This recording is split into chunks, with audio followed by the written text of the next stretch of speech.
Hi guys, Milog Tarot here. Welcome back po for your kapalaran sa pag-ibig. Para po ito sa mga fire signs, Aries, Leo, and Sagittarius. Maglalagay na lang po ako ng timestamp sa may description box para po mapuntahan ninyo ang inyong zodiac signs. Pero syempre, this is a general reading, kaya hindi po lahat ay makaka-relate. Okay, so we will start po with Aries. Ano kaya yung posibleng pagdaraanan ng mga Aries sa mga susunod na mga araw?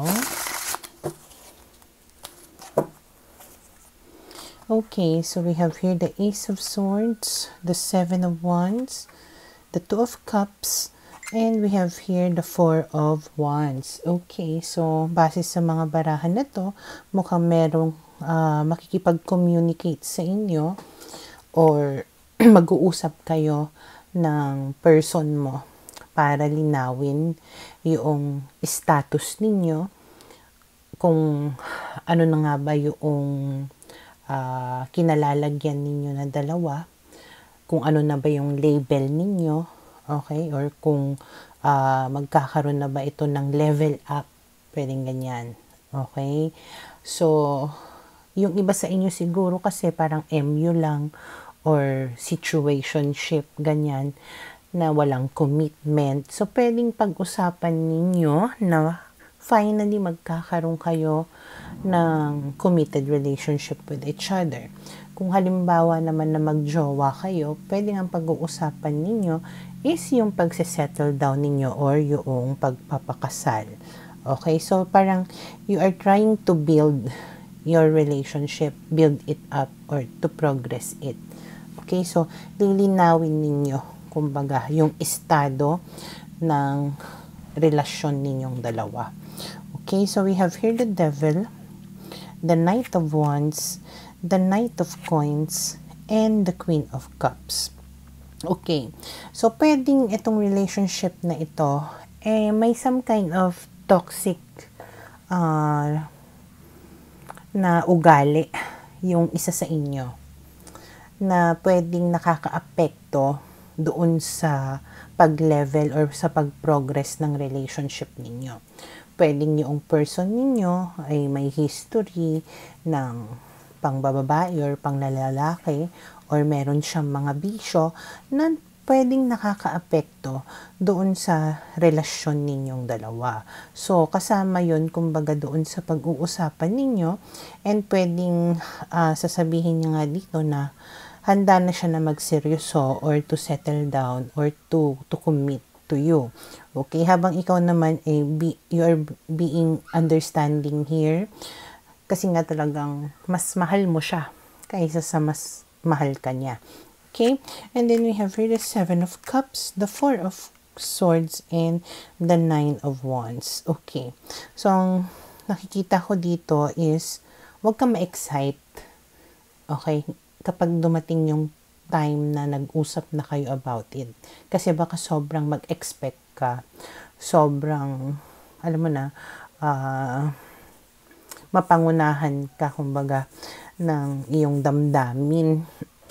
Parang nakikita ko dito, even though pag-uusapan ninyo yun, even though sabihin natin na magkaroon na kayo ng label, pwedeng after nun comes the delays, procrastination. Okay? Na parang nag-relax siya. Okay? Na siguro nung nakuha na niya yung gusto niya or nagawa na niya yung dapat niya na gawin, parang relax na siya, na nakampante na siya. Kaya kung ano man yung iba pa na naplano ninyo, pwedeng hindi ito agad na mangyari or umusad. Okay, so example nga is kung napag-usapan ninyo na ikakasal na kayo, pwedeng oo, napag-usapan nyo lang. Okay, pero wala naman nakaset na date. Wala naman siyang ginagawa na moves para mangyari yung kasal na yon. Kumbaga parang na-engage lang kayo and that's it. Walang follow-up. Parang ganon. And you might get hurt because of that. Okay? And then we have here the star. So ito, yung parang umaasa ka na dito you're hoping. And then five of cups, which is ayun, nang hihina ka na dito, nang iiyak ka na. Kasi parang feeling mo napaasa ka. Okay? And then we have here the 6 of coins. But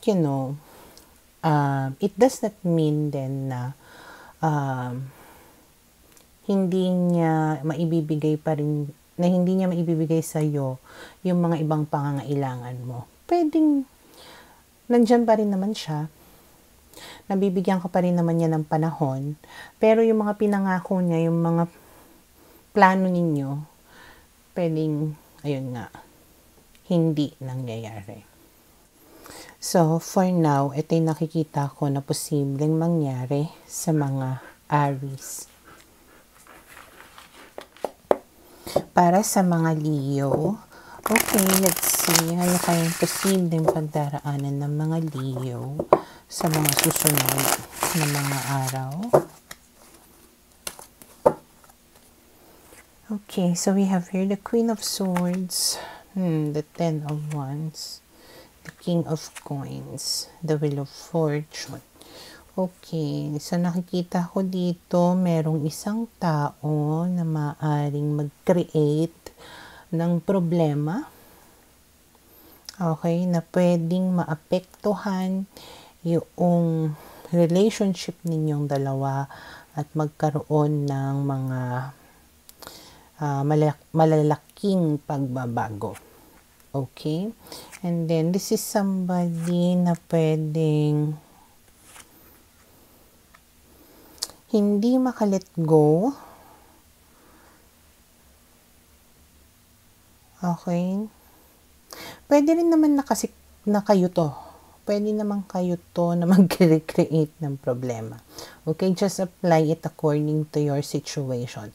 Basta merong isa sa inyo, or it can also be a third party na pwedeng mag-create ng problema na maapektuhan yung relationship ninyong dalawa. Okay? At dahil dyan, pwede rin na maging mas clingy ka, mas insecure, possessive, obsessive. Okay? Na parang naapektuhan na yung everyday life mo. Pero, itong si Guy is, in fairness naman, mas parang mararamdaman mo na nagiging sweet siya sa'yo. Mas mararamdaman mo yung init ng pagmamahal niya sa iyo. Okay? And then we have here the 5 of Swords, 10 of Cups, 9 of Wands. Pero ayun nga, alam mo na nagsisinungaling siya.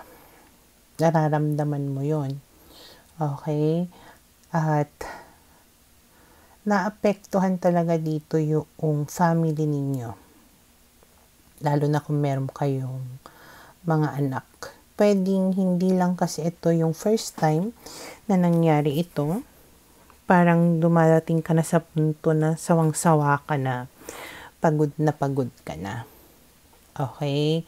So, malaki nga yung chance na it can be a third party yung mag-create ng problem. Okay? Pero siguro, deny yung partner ninyo, pero alam ninyo na nagsisinungaling siya. Okay?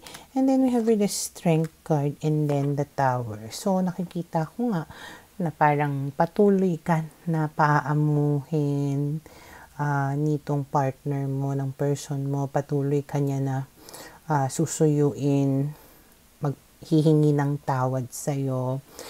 Pero siguro sadyang masakit na sa'yo kaya hindi mo makontrol yung emotions mo dito. Kaya pwedeng magkagulo kayong dalawa.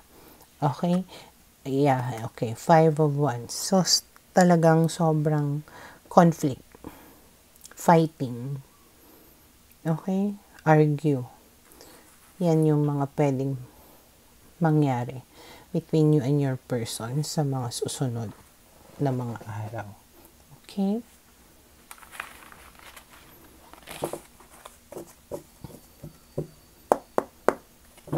para sa mga Sagittarius.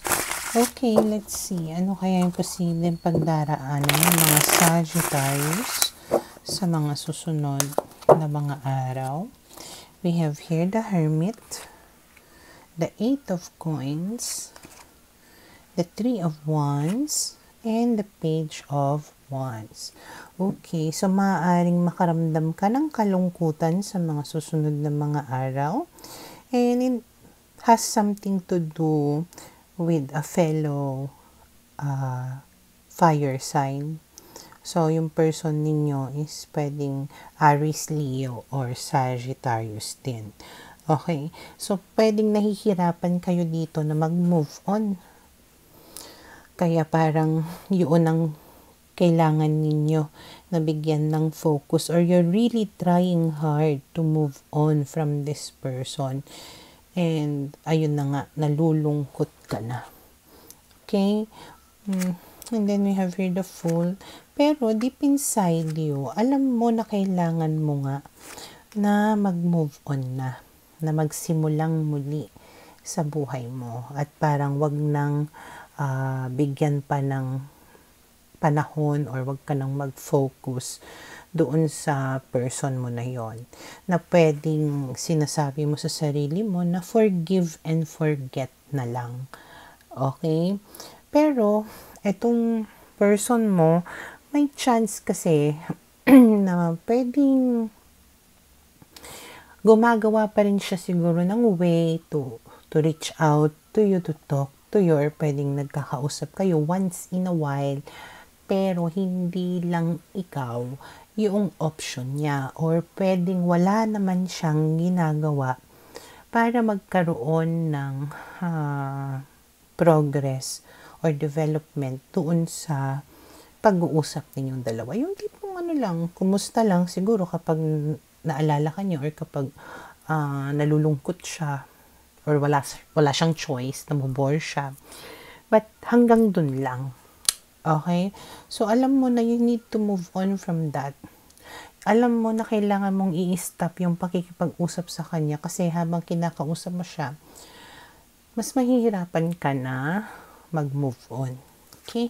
And then we have here the Two of Swords, the World card, and the Five of Wands. So, talagang nagdadalawang isip ka dito. Actually, maganda yung nagdadalawang isip ka, no? Kasi nga, at least you know you have an option. Hindi yung tipong sarado yung isipan mo na magpakatanga sa tao na yan.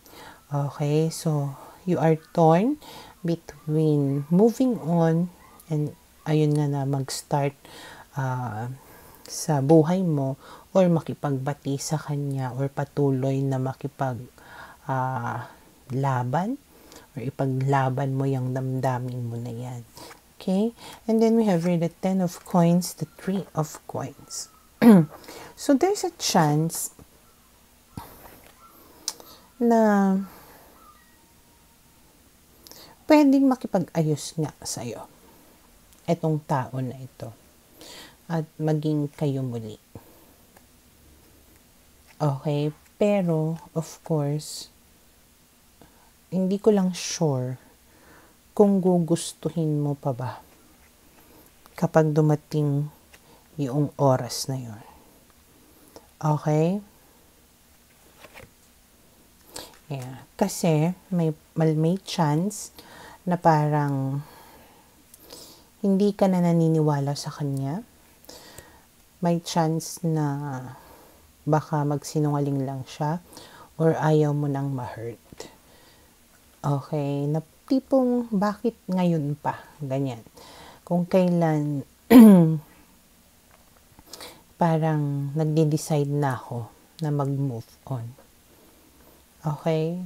So, pwede nga na you will still be torn between moving on and accepting this person back into your life. Okay?